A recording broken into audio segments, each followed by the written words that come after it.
दिल्ली में इस वक्त एजेंडा आज तक चल रहा है, सीधे आपको लिए चलते हैं। जो आधार था वो एक तमिल आइडेंटिटी की पर आधारित था, तो इसमें वो बैलेंस करते आए। उनकी जगह किसी को अब लेने के लिए तमिलनाडु में कोई ऐसा दिखता नहीं है, तो थोड़ी दिन ऐसी चलेगी जैसे नॉर्थ ईस्ट स्टेट्स में चलती थी। खिचड़ी बनेंगे, लेकिन आखिर में परिस्थिति कोई नया पैदा करेगा मैं नहीं जानता, बट आज की परिस्थिति में उनकी जाने से बहुत बड़ा खाई पैदा हुआ है। दिग्विजय सिंह जी, क्या ये माना जाए, क्योंकि शुरुआती दौर में जो पहला दिन था हमारे ख्याल से जब 1989 जिस समय विधानसभा के भीतर जयललिता जी के साथ जो कुछ हुआ था, उस वक्त कांग्रेस ही साथ खड़ी थी, लेकिन 27 बरस हो गए और 27 बरस की राजनीति में क्या मौजूदा वक्त में आपको लगता है कि कांग्रेस का दखल तमिलनाडु की राजनीति में जयललिता के ना रहने के बाद किसी नए तरीके से हो सकता है? सबसे पहले तो मैं जयललिता जी के प्रति श्रद्धांजलि अर्पित करूंगा कि अत्यधिक प्रभावशाली बहादुर महिला थी और उनका अपना अलग करिश्मा था। जहां तक कांग्रेस का सवाल है, हम लोगों ने हमेशा से इस बात की कोशिश की है कि सांप्रदायिक सद्भाव बना रहे, और चाहे एआईडीएमके हो चाहे डीएमके हो, मोटे तौर पर वे एक एंटी कम्युनल सोच के लोग रहे हैं, तो इसलिए हमारा उनको समर्थन कुछ समय एआईडीएमके को भी रहा और डीएमके को भी रहा। आगे क्या होता है ये अभी कहना बहुत संभव नहीं है। जैसा कि सुब्रमण्यम स्वामी जी ने कहा है कि ऐसी पॉलिटिकल पार्टी जिनकी केवल एक लीडर की धुरी पर रहती हैं, उनमें क्या आगे चलकर होगा ये कहना बड़ा मुश्किल है। वैसी साहब, आप भी एक एआईएमआईएम के एक पहचान के तौर पर एक ऐसा फेस हैं जिसके बाद दूसरा फेस कौन हो एक मुश्किल होती है। और आपके इरादे मेरे ताल्लुक से अच्छे नहीं नजर आ रहे। मैं जिंदा रहना चाह रहा हूं, मेरी सेहत अच्छी है, आपके इरादे ठीक नहीं है सर। नहीं, हम उस सियासत को जरा समझना चाह रहे थे जिस सियासत में 80 के दशक में हिंदुस्तान की राजनीति में बहुत तेरे छत्र पैदा हुए जो रीजनल लीडर्स थे और उन्होंने भारत की नेशनल पॉलिटिक्स को डिगाया। उसमें एक जयललिता भी है और यूपी बिहार में भी हम लोगों ने देखा। तो क्या मौजूदा वक्त में आपको लगता है कि ऐसे क्षेत्रीय नेता जैसे जयललिता थी, ये भारतीय राजनीति में एक ऐसा आधार स्तंभ है जो चुनौती देती है नेशनल पॉलिटिक्स को? मेरा मानना यह है कि ना सिर्फ रीजनल लेवल बल्कि नेशनल लेवल पर भी कोई अब ऐसा कोई पैन नेशनल लीडर उभरने वाला नहीं है, क्योंकि बहुत मुश्किल हो रहा है। और अब जितने भी जो लीडर्स हैं, इनके बाद कोई ना नेशनल लीडर रहेगा ना कोई रीजनल लीडर रहेगा। एक अलग किस्म की राजनीति पूरे मुल्क में और स्टेट्स में चलेगी। तो स्वामी साहब, जब इतना बड़ा वैक्यूम आप देख रहे हैं जयललिता जी के बाद, तो क्या हम सोच सकते हैं कि सुब्रमण्यम स्वामी भी उस दिशा में देख रहे हैं?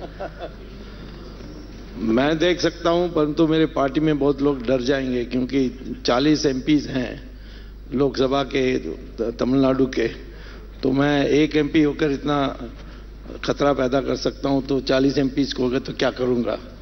इसीलिए मुझे वहां जाना, पूरा समर्थन मिले तो मैं तमिलनाडु में जाने के लिए तैयार हूं, परंतु मुझे नहीं लगता वो समर्थन मिलेगा। नहीं, तो आप एआईडीएमके के सामने मेरे ख्याल से सबसे बड़ी चुनौती यही है कि वो एकजुट रहे। ये चुनौती है सामने, और आपको लगता है कि कोई संभावना या आशंका के बीच फिलहाल एआईडीएमके खड़ी है? एआईडीएमके की अब जो संगठन है वो शशिकला के हाथ में जाएगी, और आप शशिकला की भूमिका नहीं जानते, मैं अच्छी तरह जानता हूं, उनको अच्छी तरह जानता हूं और उनकी भूमिका भी अच्छी तरह जानता हूं।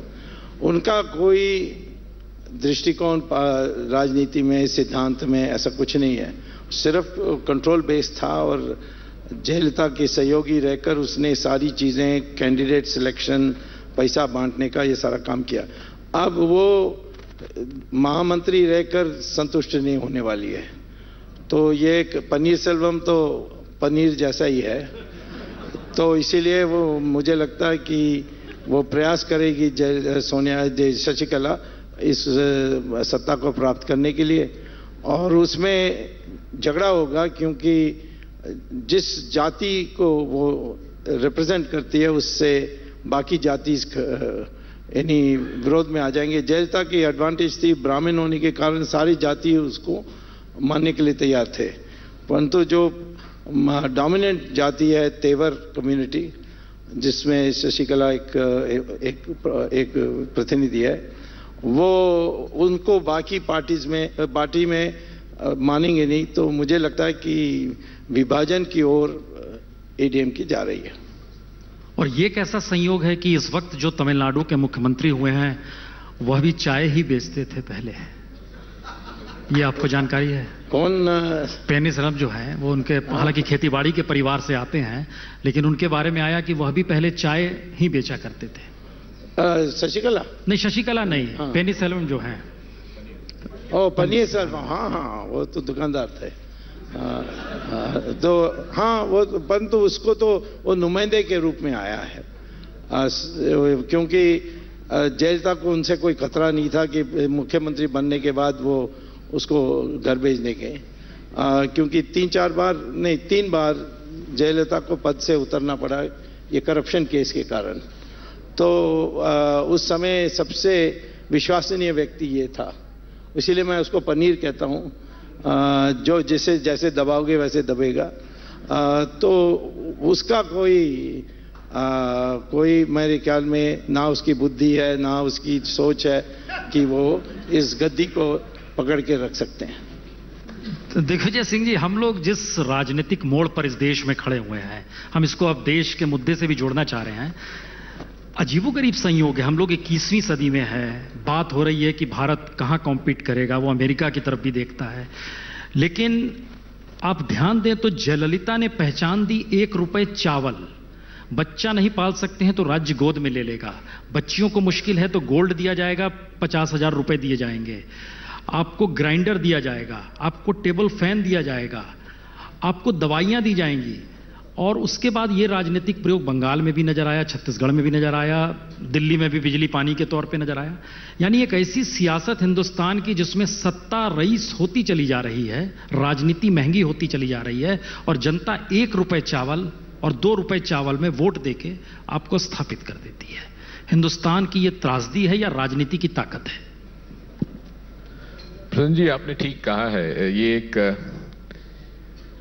एक कल्ट फिगर्स की राजनीति शुरू हो गई है, जो एक अपनी छवि बनाकर रखते हैं, अपने आप को अलग रखते हैं और अपने नुमाइंदों के माध्यम से संचालन करते हैं।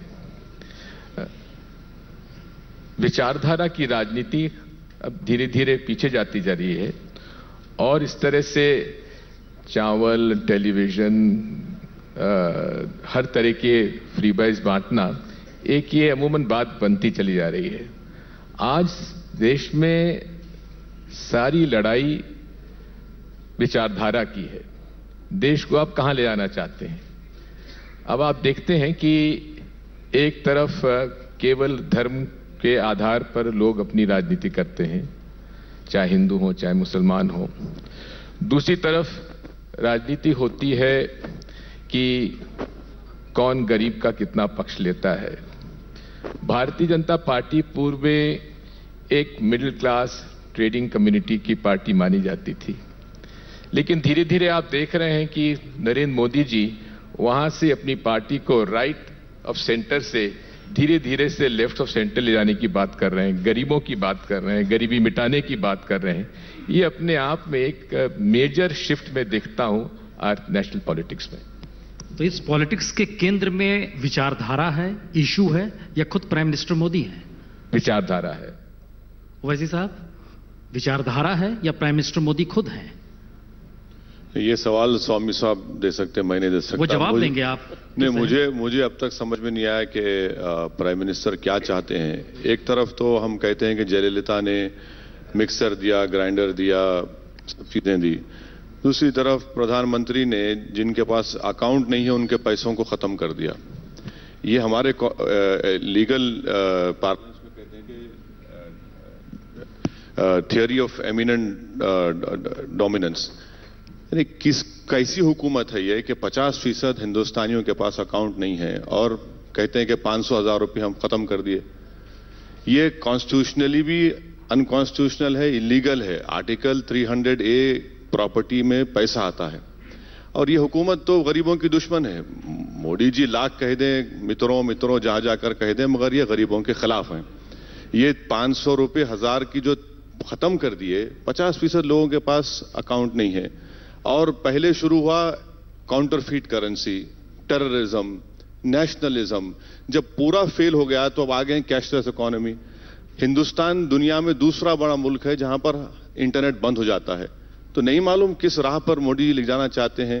कभी दिल में आया तो संघ परिवार के भक्त हो जाते हैं, कभी दिल में आया गरीबों की बात करते हैं, नेशनलिज्म की बात करते हैं, मगर कुछ भी नहीं हो रहा।